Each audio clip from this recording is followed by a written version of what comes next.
Hey, you guys. Hey. Welcome, or welcome back.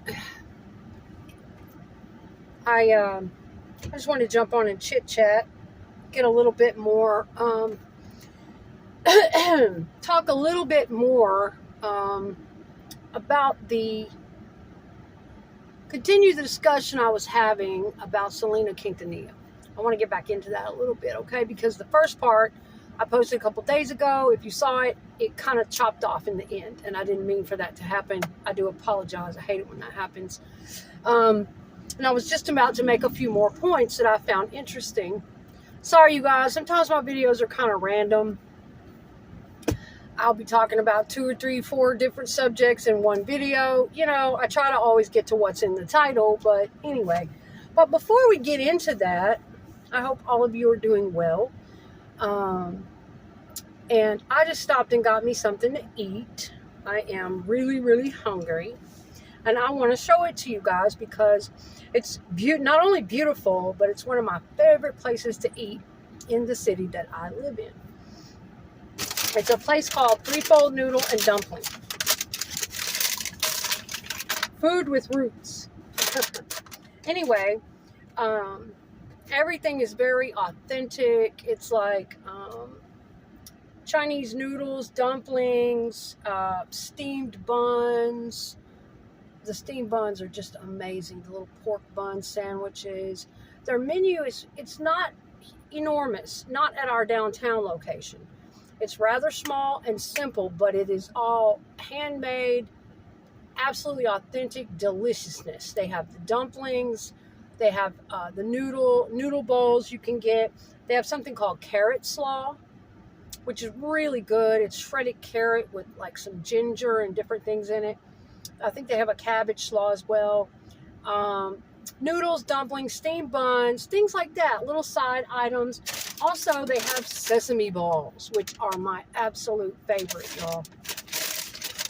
So, anyway, I'm about to eat, and I will show you guys what I got, because here on the channel, I talk about a lot of different things, and food is one of those things. Who doesn't love food? I love to cook, though. I love to talk about food. I love to try different restaurants, different things. And just the beauty of it. It's just absolutely beautiful. And I had never had the half and half bowl before to go. Okay. Now they just opened a second location of this business. This is a family owned. It's not a huge corporation. This is a family owned establishment. It's a woman and her daughter. In fact, I worked for them years ago, okay? So it's not huge or anything like that. But they did just open a second location here in my city. And I believe at that second location, they have a full bar and they do brunch. Just some amazing things going on out there. So I haven't gotten a chance to check out that location yet, but I want to. So anyway, but the downtown location is the one I come to. I love the aesthetic in the building. It's just so clean and pure. I don't even know how to explain it. I like different establishments with different art and different, aesthetics going on. But this one, when you walk in, it's like on the movies, when they show people dying and going to heaven and everything is all white rooms and white stairs and white fixture. That's how this place is. It's beautiful, though. It's immediately got this calming, very zen-like effect when you go into the dining room. So, yeah, it's all wood, little stools and benches, and just everything is white, the fixtures, and I don't know, you just get this peaceful feeling when you're in there. I don't know what the second location looks like, but anyway, I had never had the half and half bowl before, where you can get half an order of dumplings and half an order of noodles. Fantastic. I don't know. I'm a creature of habit. I usually get their noodle bowl, which consists of noodles. You have 3 or 4 different types of sauces you can choose from. And here's the thing with Threefold. They're very, very authentic, absolutely delicious, but they don't overdo things. Like their noodles aren't coated and covered in thick sauces and stuff like that. No. It's just enough, you know what I'm saying? Because they want you to be able to taste the authentic and delicious taste of every different ingredient and all the different layers, you know. I'm a person that pays attention to that kind of thing when I'm eating. All right, so I usually would just get the noodle bowl, which will come with the noodles and your choice of meat, protein, chicken, tofu, pork, and whatnot. Then it comes with a pickle relish, which is like a horseradish type of, I don't know, I skipped that. 86, that shit for me. I don't do horseradish. And cilantro. I'm fine with the cilantro. Load me up all day. I love cilantro. So I usually would get their noodle bowl with the noodles, cilantro, and the meat, okay? And just the bowl. I wouldn't do the half and half with the dumplings. But I would get an order of their carrot slaw on the side and eat it with those noodles and sometimes even mix it into them. You talk about good. But you never want to do something like that. I'm sure Chef Lisa would be offended. She's the head chef there, or the owner. Probably not, but you never do that to a person's food until you have tasted it the way they prepare it. I don't. Okay? I feel like it's inconsiderate and rude. You know, so yeah, I think she, you know, wants people to be able to taste the different things. But as a cook myself, as a person who is absolutely passionate about cooking and making things, and you know, I'm going to take someone's food, and if I like it, I like it. I'm going to eat it. I'm going to appreciate off the top. I'm not going to mix anything into it. I'm not going to season anything into it, sauce it up. I'm not going to fuck with it until I taste it just the way they've prepared it, until I eat a few bites and enjoy the way they have prepared it, okay? And if that's okay with that and that's satisfactory to me, that's fine. But if it's not, it doesn't mean that I dislike their dish. It doesn't mean that I'm trying to insult the food. It just means that I have certain flavor preferences and I want to add something to it. You know, it could be that I'm PMSing and I'm craving more salt, so I'm going to add some soy sauce. Or I'm craving sweet, so I'm going to add duck. Or I'm going to add sweet and sour. Or I'm going to add whatever the hell. That's all that means, is that we just have different taste preferences. Maybe they didn't spice it up enough. I'm going to throw hot shit on it. I don't really like spicy. I told them non-spicy. But you get what I'm saying. So anyway, today I thought I would venture out after 7-8 years of eating at Threefold Noodle and Dumpling and ordering food from them. I have yet to have the half and half bowl. So today that's what I got. I am going to take the phone down so I can show you guys properly. All right, here it is. Can you see that? Okay. That's the dumplings and the non-spicy dipping sauce. And then that is the little half portion of the non-spicy noodles with cilantro and shredded pork. Pork is always my protein of choice when it comes to Threefold. Okay, so that is, I know it kind of looks like one of the little bento boxes. All right. This is the carrot slaw that I was talking about. Oh, it is just delicious, y'all. I don't even know how to describe it with ginger and whatever they put in there. Okay, so see that? And what I like to do, first I will start eating this as it is. I will taste it, each separate thing, just as it comes, and I will enjoy that for a while. And then as I get about halfway through my meal, y'all, I'm in the South, okay? We do a lot of that kind of stuff down here, just like a lot of us like to make our spaghetti and meat sauce, and we mix it all up together in the pot. Throw all the meat sauce in with the noodles and stir it all up real good and let it set up. Honey, the flavor is just so amazing after it sits up for a while like that. Now, don't get me wrong. Sometimes for presentation or whatever, I know how to serve spaghetti properly, but whatever. So what I will do about halfway through the meal, right, is I will start mixing. That carrot slaw is going to end up in these noodles and pork before it is all over with. And it's going to be delicious too. But I'm not going to do that off the top. All right, so let me put y'all back up here. So yeah, I thought I would just do something a little differently today. Oh, And let's not forget, we've got more things to show. We've got more things to show coming from Threefold Noodle and Dumpling, okay? Let's not forget the boba tea that they have and the sesame balls and taro chips from the taro root.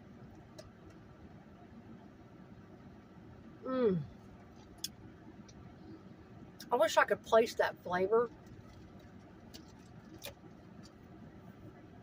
So,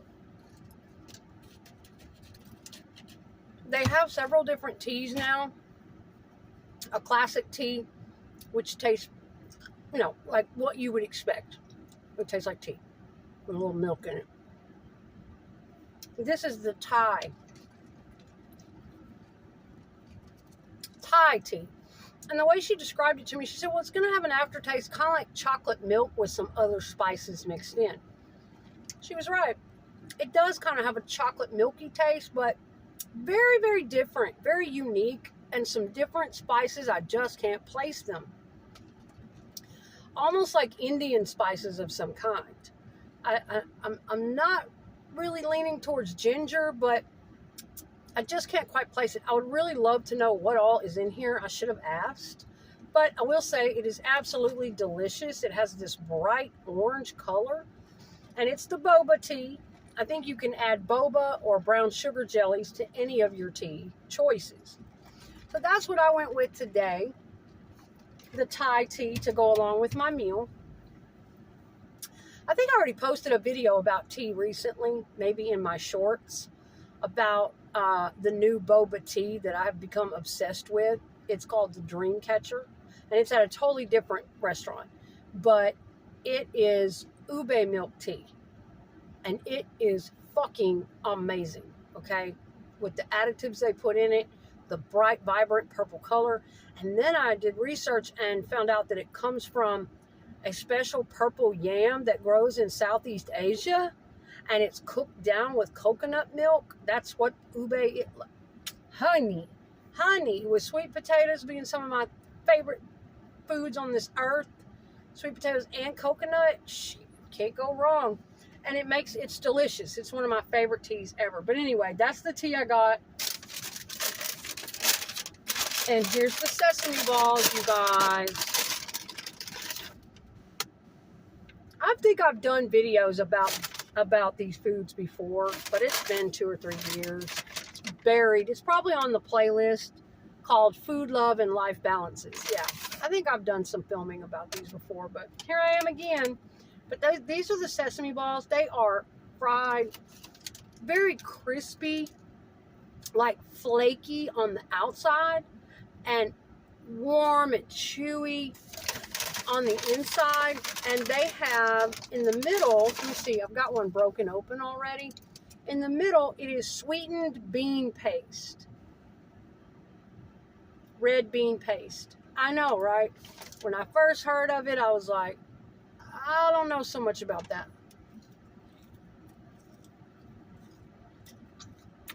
Hear that?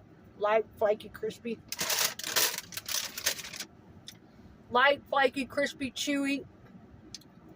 They're very active. I'm a huge texture person.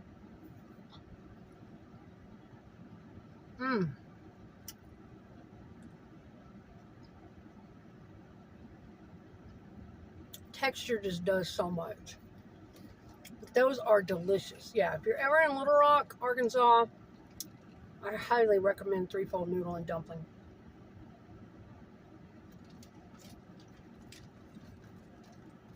What is that taste? Man, it's on the tip of my tongue. I don't know why I didn't ask her what all's in this. I usually don't buy a drink before I know what exactly is in it. But she pulled it out. She said it tastes kind of like chocolate milk with some different spices. And she gave me a sample and I was sold.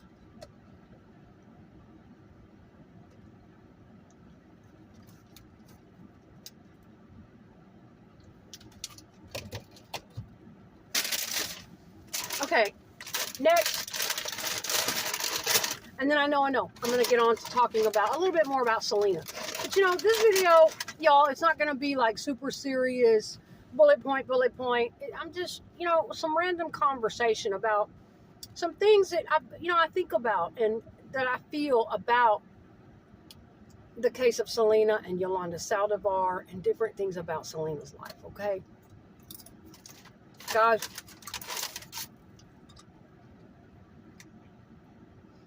these are the taro chips. Taro root.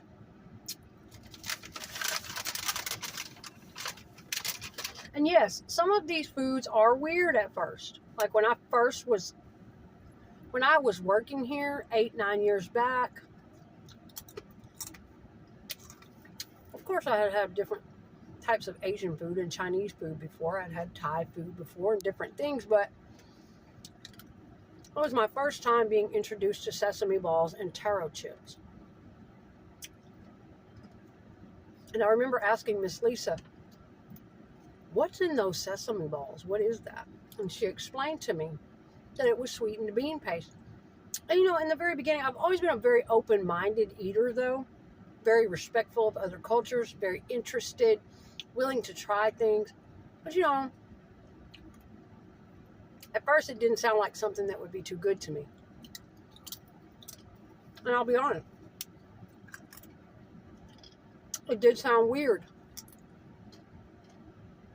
But when I tried them, it was over. I got addicted.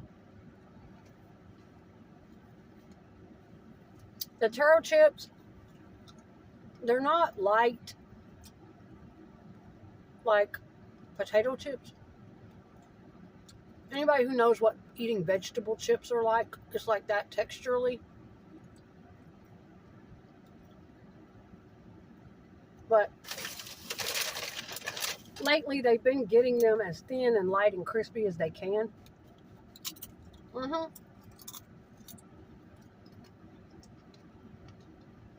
And I'm tasting a little sprinkle of salt and sugar.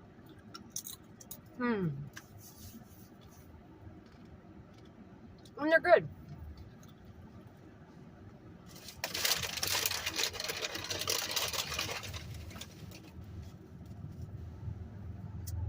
I mean, they're good for a unique snack in order to go with your meal or whatever. I wouldn't say they're just bursting with flavor. No vegetable chip is. Now, sweet potato chips with some salt on them, they are. But they're just unique and different. EVs, which I've been enamored with lately. Through the video footage that he's collected from humpback whales to see what else he could learn about. IRS enforces liens, levies, or hard to chew. Shit. That's just me, though. It's not the chip. All right, let's try this food. I can't wait. So, yeah, okay, when the video cut off, when I was talking about Selena in the first video I posted, you guys, most of you probably know who she is, the little Mexican-American singer that was, her life was taken back in 1995 by her fan club president and so-called trusted friend, Yolanda Saldivar, who is currently still in prison for this murder. 30 years now, okay? And Selena was just such an amazing, bright light in this world, okay? More than just a singer, more than just a clothing designer, more than just, there was something about her, just watching her sing, watching her dance, listening to her interviews, that gorgeous smile. There was something so bright and so healing about Selena. And this creative life force within her. And it pulsated out into the world, into everywhere she went, okay? And there are energies on this earth, here in the physical and in the astral. I sound like Sloan Bella now, but I feel this stuff too, and I understand it. I learn a lot from Sloan Bella. Sure, I listen to a lot of her stuff. But There's a lot of this stuff I'm very perceptive of. But here in the physical and in the astral, there are energies, dark energies and dark entity attachments that do not want people who are of a higher impact, a higher level of empathy, a higher level of emotional intelligence, with a lot of light, healers of the world, people who are born onto the planet to inspire, to heal others, to transmute, like Sloan says. Sloan says this very thing, and I think there are certain people born here for that. Selena was born here to transmute the pain and the negativity around her, to transmute lower vibrational energies all around her. And she grew up to do that through her music. You know, she was able to reach people on a massive scale, reach them in their heart and in their soul, and, you know, make their life a little easier, you know, touch them with her beautiful voice and her music. And, you know, that's the way it happened. But I was listening to Sloan Bella the other night, and she was talking about this very thing. I love her reading on Selena Quintanilla. Oh my God. If you are a Selena fan and you're a highly spiritual person, if you know of Sloan Bella, or whether you do or you don't, I highly recommend that you listen to Sloan Bella here on YouTube, her energy reading of Selena. The whole thing just gave me chills. All of it, word for word, okay? But I'll get into that in a minute. And no disrespect, okay?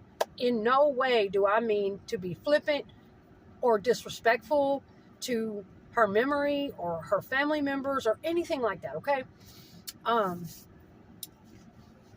But yes, Sloan talks about that kind of thing a lot. Dark energies and dark entity attachment here and in the astral, okay? That definitely, I mean, I feel stuff like that all the time. I have since I was a child. You know, I was born into a very, very traumatic, dark, abusive situation.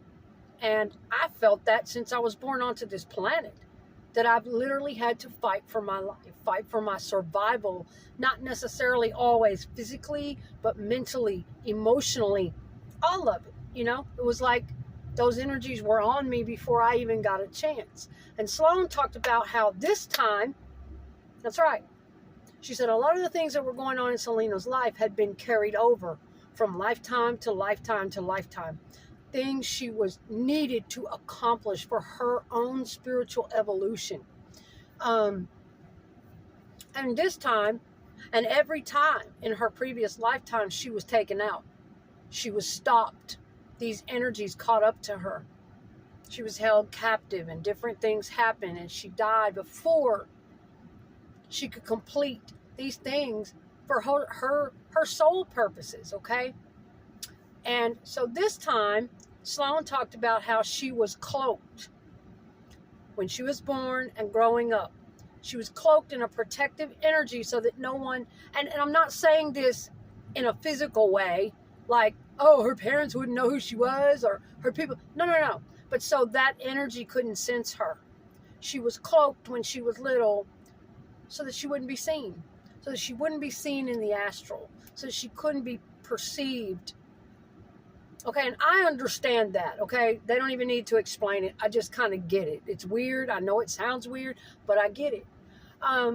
So she was cloaked for a very long time until she could get some power. That is exactly how Sloan said it, and it makes sense.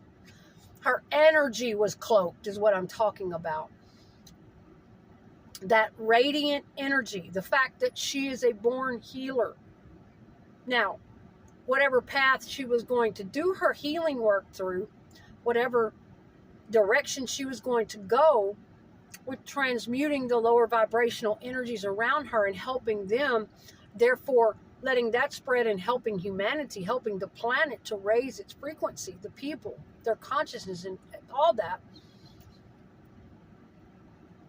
She could have gone any direction with that, but Singing is the way that it was going to go down.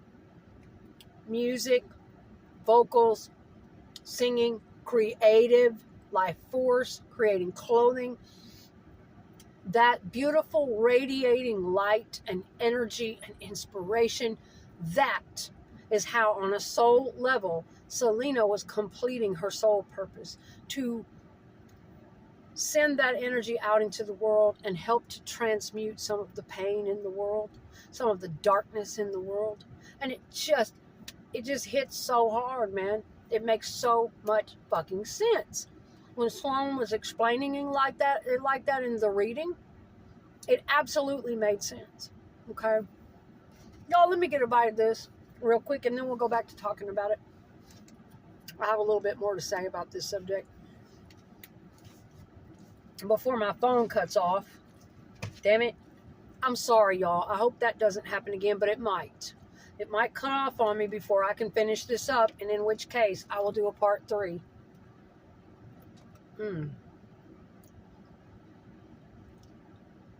Not ginger, but is it turmeric? No. What is that I'm tasting? Spices. Kind of like the spices you would taste in eggnog, but not exactly.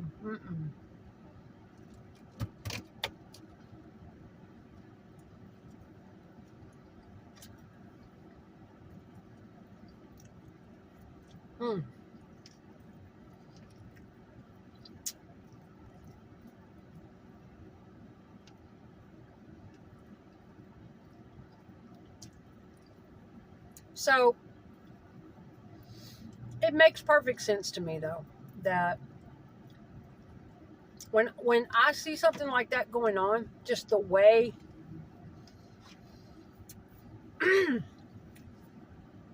that she bam, bam, bam did these things in such a short amount of time, all before a certain age, that indicates soul work to me. That indicates soul contract to me. Okay, now look, I've never claimed to be a psychic or a psychic medium or anything like that. You know, I don't really do that, but I am highly spiritual, highly intuitive. I always have been kind of tuned into those kind of things, and I do read energy to an extent. I do pick up on a lot of things. I am a very, very high level empath, okay? Not always. I'm not always right on the money, but a lot of the time. And it's always been that way since I was a child, since I was born into a very traumatic home life.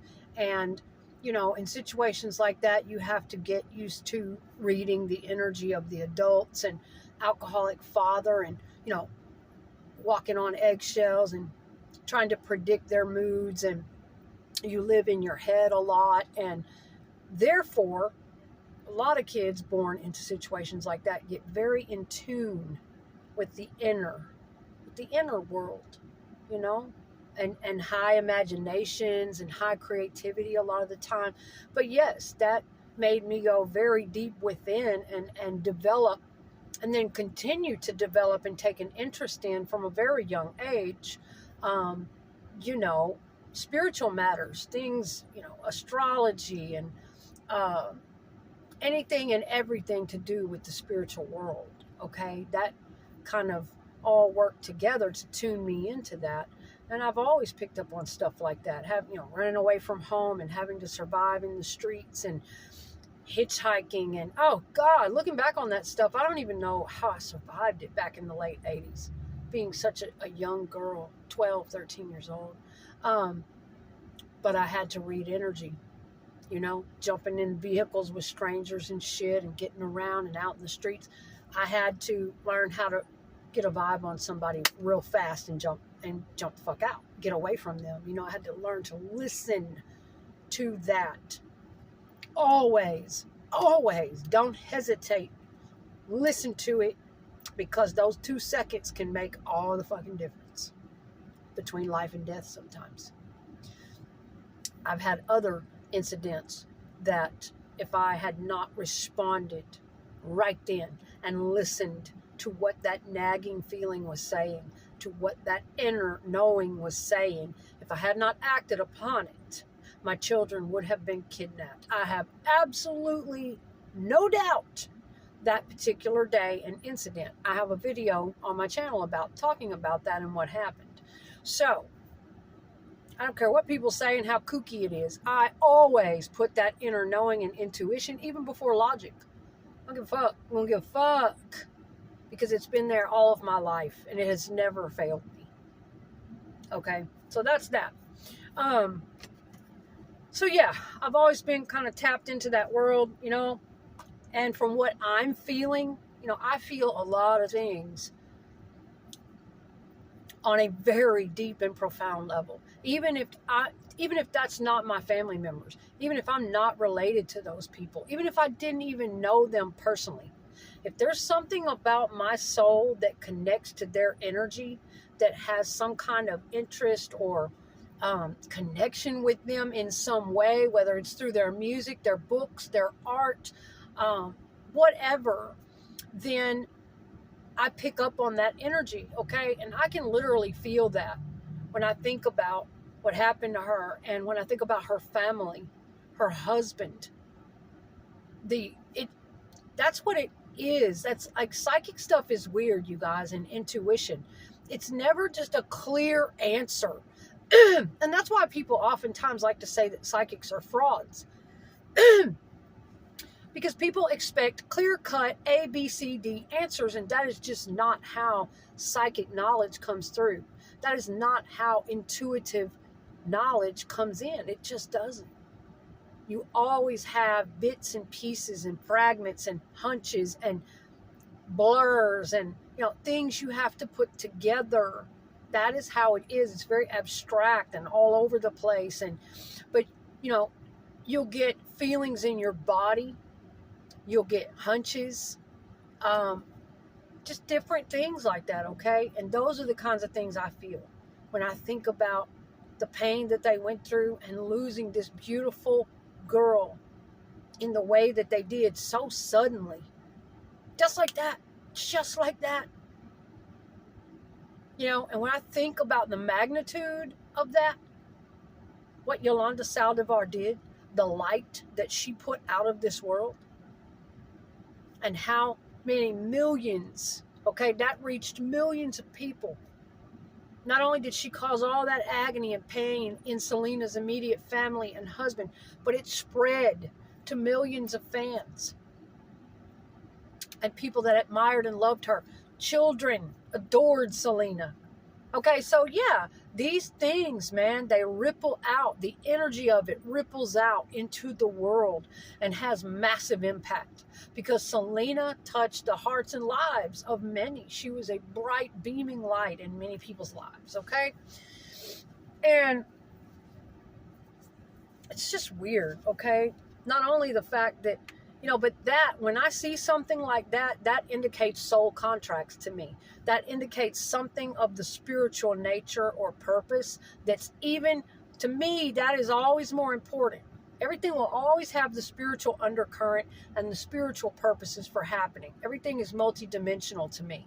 Our everyday life and what we have to, got to go to work, got to feed the cat, got to do this, got to do that. Well, this is happening because of that, and this is important, and that's important. All that is important and valid, yes, but not nearly as important in what's running in the background. What's running in the background, the undercurrent, is always the spiritual purpose for being here. Our soul contracts, our purpose for being, whatever that is, okay? And it might be just the opposite of what you do in daily life. It might be something very small and significant that you do on a soul level that impacts the people around you or whatever that is. And it might not even be something that seems nearly as important as your career or as this or as that, but it is, in fact, more important that you are doing that here on this earth, whatever that thing is. Whether you're a good friend or you're comforting to people or you this or you that or some little thing that you're doing in your life or, you know, inspired or creating this or that. Whatever the case, you know, and that's just what I pick up on about things. That's how I feel about things. And so it's amazing that all before age 24, Selena had bam, bam, bam, accomplished all of these things. Very, very big in the Teano music scene.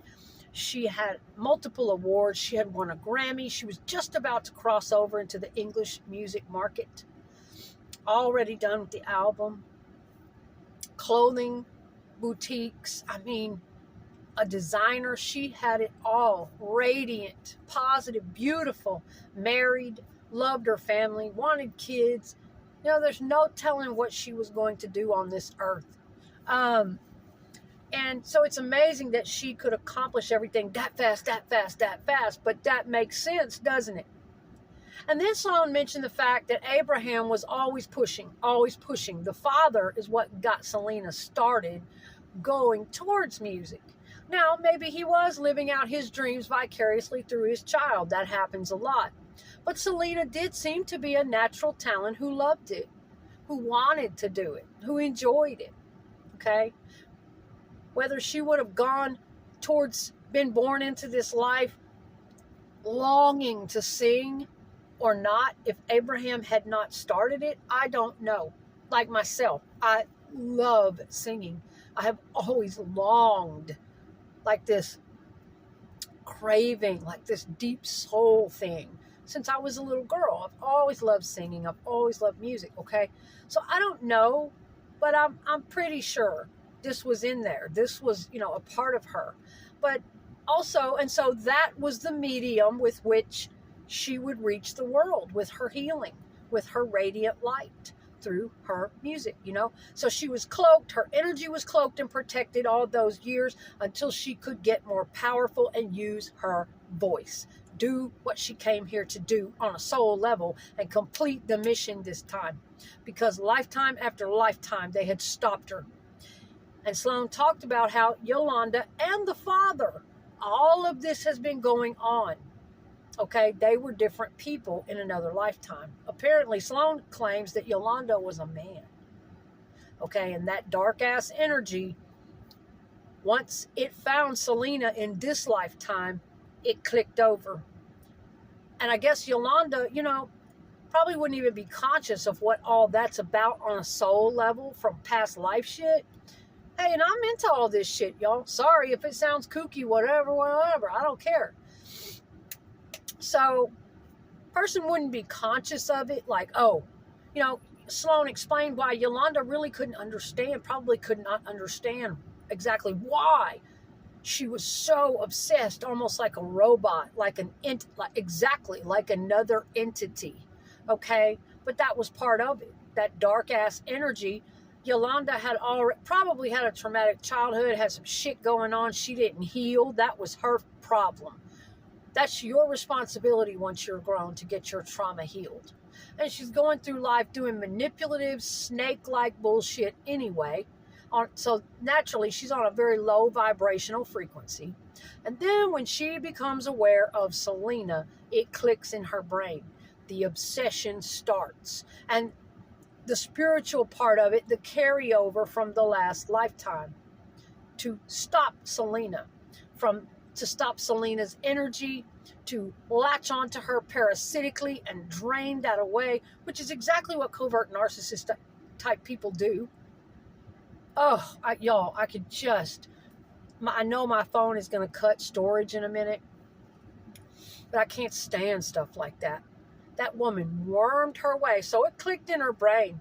And she obsessed over Selena long before she met her physically, long before she wormed her way into the Quintanilla family. She obsessed and obsessed. And then she got into their family and so evil, so awful. Never really cared about Selena, you know, just like a parasite. Gained energy and clout and made herself, you know, I talked about this in part 1, okay? Made herself so codependent on Selena for her whole identity. So that leaves it to where when she thought she was going to lose Selena and get kicked out of their life, the bitch snaps. Yeah, all of this. But anyway, it has a lot of spiritual components to it. I believe that. I feel that with everything in me. Okay? But the main thing that Sloan talked about, and I can see that, is that Selena was determined to accomplish these certain things in her lifetime, okay? And she did accomplish a lot of them that she was supposed to do. But it got cut short. She was going to go so much further with her light and her healing and her inspiration to the world and different soul purposes that may not have been entirely clear to her. A lot of times these things aren't in our conscious mind. We're not even aware of them sometimes. You know, a lot of times we're searching and asking, like, what is our soul purpose? Like, what is it really? What am I really supposed to be doing? What's, right? A lot of times we're just kind of going through the daily grind, going to work, taking care of family, whatever, what have you, or doing our hobbies and our passions and, trying to find what is that thing in our life that brings soul out of us, that speaks to us, that speaks to others, that helps to raise the frequency of everyone around us and give them inspiration and hope and light. So anyway, yeah, it made a lot of sense to me, y'all. I'm like, I was listening to this just last night, matter of fact, listening to Sloan do the reading on Selena again, and I've only barely touched the surface, y'all. It got really deep about things she was supposed to do and all these different things. But the part about the past lives and being captive and how Yolanda and the father, all this stuff, okay? And she wasn't really talking about Abraham in a bad way, but she talked about how he just kept pushing Selena out there. Meanwhile, Selena, I said her energy was being cloaked as a young one to protect her until she could get more power, so that these entities and energies couldn't find her and stop her. Y'all, that's a hard thing to explain, but I do not doubt it because I have felt it before. I have felt it all over me. I have felt that kind of thing stalking around in my life, and like a fight for my fucking life, like a spiritual war. I'm not kidding you. And so she talked about how, her energy was cloaked in order to protect her. So I guess that energy, that dark energy, wouldn't be attracted to her, wouldn't, be able to get to her in some way. I know that's kind of weird to imagine, but she talked about but Abraham just kept pushing her out there and pushing her out there.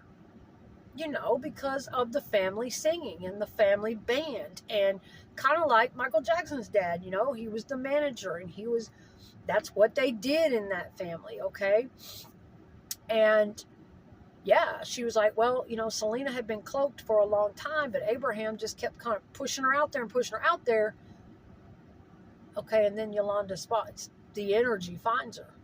That she talked about how Yolanda was wide open and susceptible anyway to dark entity attachments, and that they definitely attached onto her. And I'm always talking about this, y'all. This is nothing brand new for me. I got a lot of videos talking about this kind of stuff, spiritual warfare, dark entity attachments, and shit like that. So anyway, I don't know, but it just irks me. Same way I feel about Shanann Watts and that whole thing. Those beautiful children and 3 beautiful human souls, bright lights on this earth, and Watts and Saldivar. There's something about those two. They have very similar personality traits to me. Passive-aggressive, snake-like, fake, pretending to care, that whole covert narcissistic shit. But anyway, and I'm not saying those human beings aren't responsible for their actions, so don't anybody come up in my comments trying to twist shit out of context. I did not say that. We will always be accountable for our actions, okay? They are responsible for what they did. But I am saying I do feel there are some highly, highly spiritual components and dynamics around those cases, around those people, around all of us. That's just me, okay? I feel that. I believe that 100%. That people can be open to that kind of shit. And things that are, let's just say, not of this world can attach onto them energetically, influence their thoughts, okay? Like that. Irrational thoughts, obsessions, things can come over people, man. And I don't always think it's of this world. I just don't. Sure don't. But are they responsible? Yes. So I'm not one of those people that's going to be like, oh, the devil made them do it.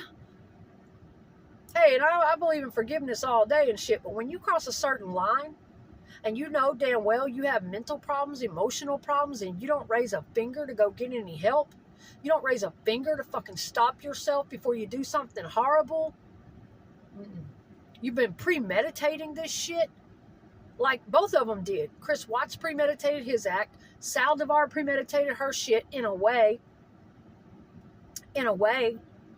obsessing and drooling and stalking Selena before she even got in her life. And then getting in her life and being a complete and total fucking phony that had nothing but ill intention for Selena. Jealous, wanting to own and control her, gain power off of her, and put that bright light right out of this world if she couldn't. Yeah. But anyway, I think it is amazing. I've been a huge Selena fan.